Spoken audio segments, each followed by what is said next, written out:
সেখানে তার যে অবদান, তার যে প্রতিষ্ঠান, সেখানেই তো তিনি অসম্মানিত হলেন। সেটা তো বলছেন যে অসম্মানিত হলেন। এখানে সম্মান অসম্মানের ব্যাপার একটা খারাপ ঘটনা, অত্যন্ত নিন্দনীয় নৃশংস ঘটনা ঘটেছে, যাতে ভবিষ্যতে এই ঘটনার কখনো কোনো দিন না হয় সেই জন্য আমরা সকলের কাছে আবেদন জানাচ্ছি। কিন্তু এনার তো এক্ষেত্রে উনি যে অপমানিত হলেন বা হলেন, এটা তো মিডিয়ার প্রচার। কারণ হচ্ছে উনি বহুদিন আগে 1916 সালে এটা হ্যান্ড ওভার করে দেওয়া হয়েছে। তারপর থেকে আমরা কোনো রকম আমি বলছি তার অবদানটাকে কি একটা অসম্মানিত করা হলো না যারা এই কাজটা করলেন? দেখুন, তার অবদানটা যেখানে ছিল সেই অবদানটা অসম্মান তো নিশ্চয়ই হলো। মানে একটা হসপিটালের সম্মান তো অবশ্যই গেল, কিন্তু এটা তো তাই নয় যে হসপিটালের সম্মানটা শুধু একটা ঘটনাতেই চলে যাবে, সেটা নয়। কিন্তু কথা হচ্ছে যে এটা খুব নৃশংস ব্যাপার, আমরা অত্যন্ত নিন্দা করছি। এটা কখনোই হওয়া বাঞ্ছনীয় নয়। তদন্তের গতি প্রকৃতি যাদের কি মনে হচ্ছে আপনারা কি চাইছেন? আমরা প্রথম থেকেই বলে আসছি যে প্রশাসন, মানে যারা এই কাজটা করেন, যাদের ওপর এটা ভার, তারা যেন প্রকৃত তদন্ত করেন এবং দোষীরা চরম শাস্তি পায়। এটা সকলেই, সব মানুষই যেমন বলছেন, আমরাও বলছি প্রথম থেকে। আচ্ছা, আর এছাড়া আর কি বলবেন, প্রশাসনের ভূমিকাটা কী বলছেন? প্রশাসনের ভূমিকা এখন আমাদের কিছু বলার নেই। এটা তো সুপ্রিম কোর্ট পর্যন্ত চলে গেছে, হাইকোর্ট, সুপ্রিম কোর্টের আন্ডারে। আমাদের মন্তব্য নিষ্প্রয়োজন। এর দায়টা কি রাজ্য সরকারের বর্তায় না? না, রাজ্য সরকারের বর্তায় কি না বর্তায়, সমস্ত সকলেরই বর্তায়। রাজ্য সরকার এই সকলেরই, এখানে যে সমস্ত প্রশাসন আছেন যে কোনোভাবে, রাজ্য সরকার যেমন তেমনি রাজ্যিকরের নিজস্ব প্রশাসন সকলেরই বর্তায় না তা নয়। কিন্তু কথা হচ্ছে যে এইটাকে ঠিক করা দরকার। এই বছরের পর বছর বা কোনো ঘটনা পদের পর চলে আসবে, তারপর আমরা ভুলে যাব, আবার সেই ঘটনা ঘটবে।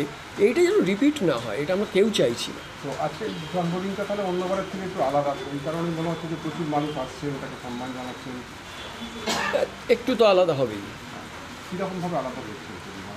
না, সেই রকমভাবে আলাদা নয়, প্রতিবারই কেউ না কেউ আসেন।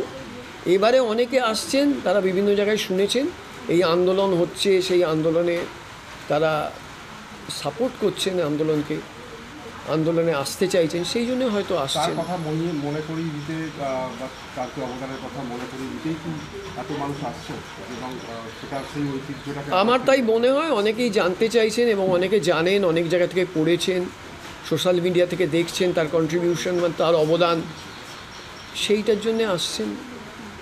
আর এই আন্দোলন যেটা সংগঠিত হচ্ছে, আপনারা দেখলাম যে আপনারাও সেদিন পথে নেমেছিলেন। আমরা 14 তারিখে পথে নেমেছি। তো এক্ষেত্রে যে আন্দোলনটা সবাই কি একই সাথে একই সুর বেরিয়ে আজকে এই আন্দোলনের পথে পা বাড়িয়েছে?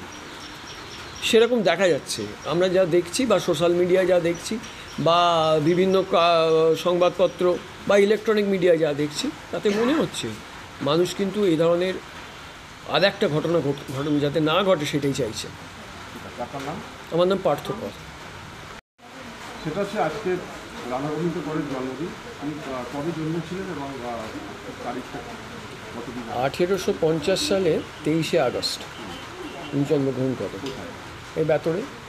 এই যে বাড়িতে আপনি এখন আছেন, সাঁতরাগাছি বেতরের বাড়িতে, এখানেই জন্মগ্রহণ। হ্যাঁ, জীবন শুরু হয়। আজকের জন্মদিনটা অন্যবারের জন্মদিন কীভাবে পালন হয় এবং আজকে কীভাবে? দেখুন, আমরা জন্মদিন পালন করায় যে খুব কখনো মানে ভীষণ মানে জাঁকজমক করেছি এটা নয়, এটা আমরা নিজেরা পছন্দও করি না কখনো। আমরা সবসময় সাধারণভাবেই জন্মদিন পালন করি।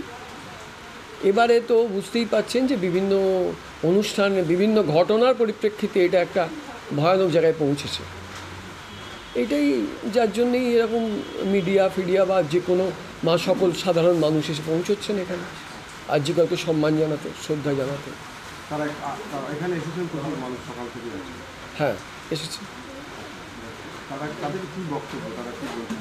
না, বক্তব্য তাদের কিছু নেই। আমরা এখানে কোনো বক্তব্য কেউই সেরমভাবে কিছু বলেননি। যেটা বলেছেন তারা শ্রদ্ধা জানাতে এসেছেন একজন মহান ডাক্তারবাবুকে, শ্রদ্ধা জানাতে এসেছেন একজন বিজ্ঞানী, যারা এই চিকিৎসার জন্যে বাংলার চিকিৎসার জন্য যিনি তার কন্ট্রিবিউশন, তাকে সম্মান জানাতে এসেছেন। আর সেই বাংলার কন্ট্রিবিউশন, তার যে অবদান চিকিৎসা ক্ষেত্রে, হ্যাঁ তিনি এশিয়ার প্রথম হাসপাতালে, হ্যাঁ, বেসরকারি হাসপাতাল। হ্যাঁ, দাদা আর্যিকরের জন্মদিন তো প্রতিবারই আপনারা পালন করেন এখানে, এবং তার তো অবদান অনস্বীকার্য।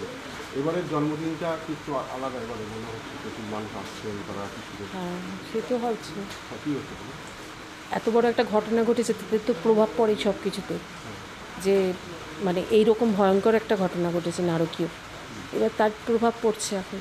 মানে আমরা মানে প্রতিবার এখানে অবশ্য হয় না, কেননা বৃষ্টি আমাদের ওই একেবারে ঠাকুর দালানের ওইখানে ওই দিকটাতে শুধু ফুলমালা দিয়ে ওনাকে ইয়ে করা হয়, কিন্তু এবারে তো একটা অন্যরকম পরিস্থিতি।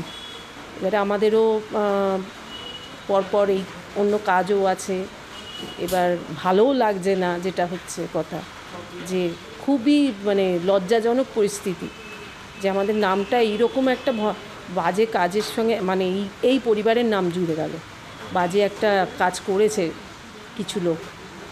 তার জন্য অবশ্যই এই আর্যিকরের যে ঐতিহ্য, সেটাকে আবার ফিরিয়ে দেওয়া হয়। ঐতিহ্য তো সবসময় থাকবে, ঐতিহ্য তো আর নষ্ট হয় না।